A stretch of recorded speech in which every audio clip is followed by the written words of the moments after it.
Hey guys, কি খবৰ আপোনালোকৰ? ভালে আছেনে আপোনালোকে? আমিও ভালে আছোঁ। আজি বছৰৰ শেষ, একেবাৰে শেষ। বেয়াও লাগিছে, ভালো লাগিছে। তথাপি আৰুতো যোৱাটো যাবই আৰু বিদায় দিবই লাগিব, আঁকোৱালি ল'বই লাগিব। আজি নহওক বাৰু, আজি আমি হাঁহৰ মাংস বনাম, বাহিৰতে খৰিতে বনাম। ভিডিঅ'টো চাব আপোনালোকে, কেনেকুৱা পাই জনাব। আৰু যদি ভিডিঅ'টো ভাল পায় লাইক শ্বেয়াৰ ছাবস্ক্ৰাইব কৰিব। হে গাইজ, আজি আমি পিকনিকত যাম। বাছে আপোনালোকে ভালে আছেনে? আজি হেপী নিউ ইয়াৰ হয় বছৰ হৈছে অকণমান। বাই। কেৰাহীখন গৰম হৈ গৈছে। মই যিহেতু খৰিত বনাম, কেৰাহীখন মই এনেকৈ চাই লওক আপোনালোকে মাটি লগাই লৈছোঁ ধুনীয়াকৈ। কেৰাহীখনত তেতিয়া মানে মাটিটো বেছি মানে কলাটো নালাগে আৰু। মই এতিয়া তেল দি দিম, যিহেতু হাঁহৰ মাংস মিঠাতেলত বনাম। প্ৰথমতে মই আলুখিনি আৰু কোমোৰাখিনি ভাজি ল'ম।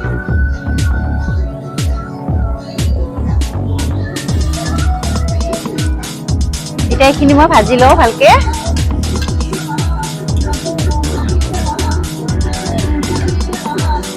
অকণমান ইয়াতে মই ৰং গুড়া দি দিছোঁ।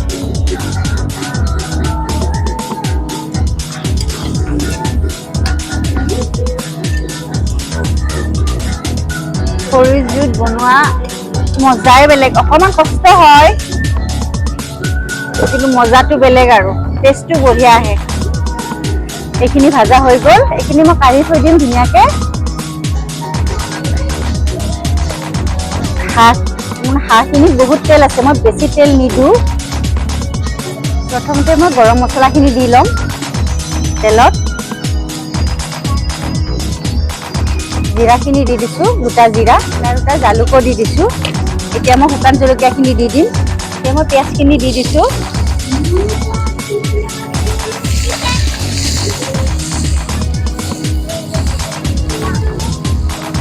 জহা কোমোৰাখিনি ভাজোতে গোন্ধ ওলাইছে।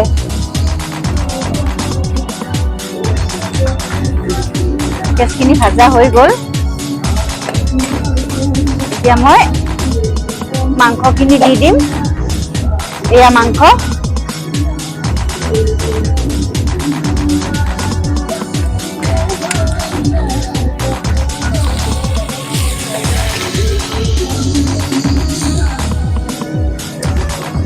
ভাজি আছোঁ মাংসখিনি।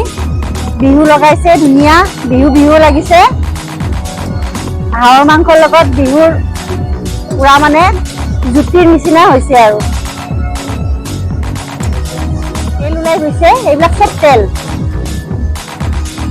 সেইকাৰণে হাঁহৰ মাংসত তেলটো একদম কমাই দিব লাগে।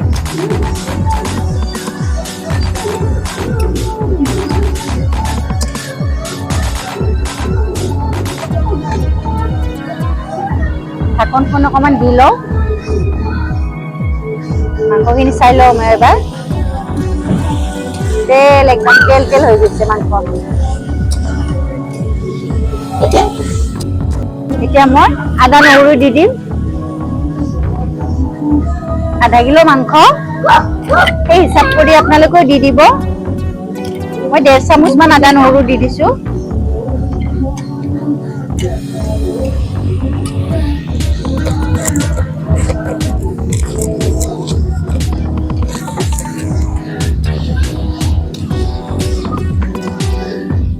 এতিয়া আলু আৰু কোমোৰাখিনি দি দিম, সিজিব টাইম লাগিব যে।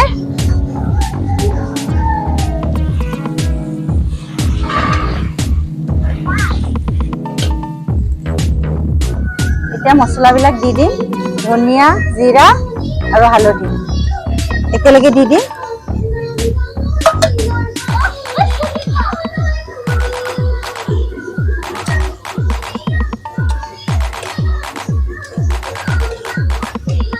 ধুনীয়া গোন্ধ কোমোৰাৰ, জহা কোমোৰাৰ ধুনীয়া গোন্ধ আহিছে।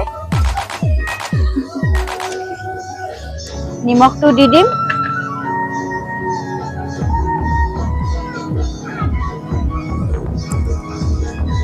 ধুনীয়া জুই উঠিছে।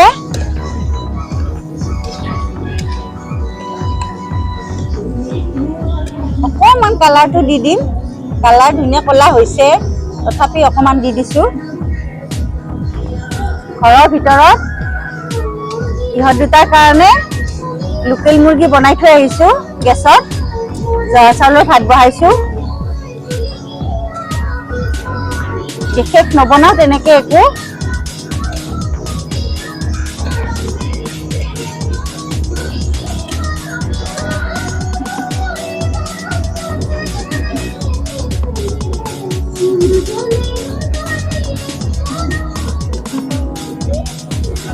এতিয়া মই ইয়াতে অকণমান মানে আধা চামুচমান মিট মছলা দি দিম। হাঁহৰ মাংস যে এয়া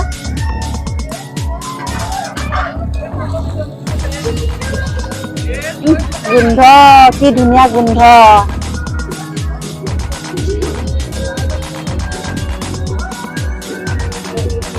অকণমান পানী দি দিওঁ।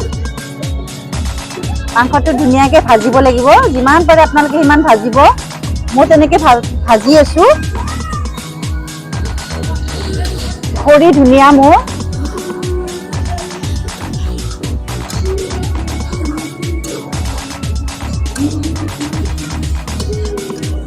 অকণমান সময়ৰ কাৰণে ঢাকনখন দি লওঁ। সকলোকে মোৰ ফালৰ পৰা নৱবৰ্ষৰ শুভেচ্ছা জনালোঁ। সকলোৱে যেন ভালে ভালে থাকে, বছৰটো সকলোৰে ভালে ভালে যাওক সেই কামনা কৰিছোঁ। ভালে থাকক। মাংসটো চাই লওঁ মই। আলু একদম গলি গৈছে, কোমোৰাও গলি গৈছে। ইয়া আলু নায়েই, একদম গলি গৈছে। কোমোৰাবিলাক সৰু হৈ গৈছে। ইয়া তথাপি অলপ অলপ আছে, গলিয়ে গৈছে। দিম দিয়া। এতিয়া মই পানী দি দিম মাংসটো সিজিবৰ কাৰণে।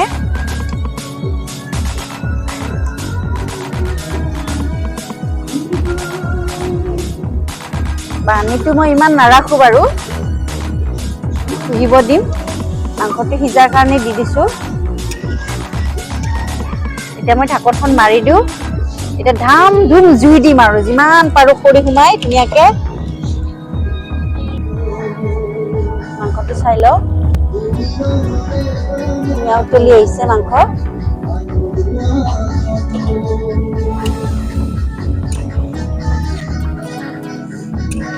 আৰু অকণমান সময়ৰ পিছতে নমাই দিম আৰু ধৰক 5 মিনিটমান ৰাখিম। জোলটো অকণমান কমিব লাগিব। সিজি গৈছে কোমোৰা ধুনীয়াকৈ সিজি গৈছে। আৰু ঢাকন দি ৰাখিছোঁ। মাংসটো চাই লওঁ মই এতিয়া। এয়া পানী একদম শুহি গৈছে। মই এতিয়া অকণমান গৰম মছলা দিম, দি পেলাই নমাই দিম আৰু হৈ গ'ল আৰু গৰম মানে হাঁহৰ মাংস। একদম তেল উঠিছে।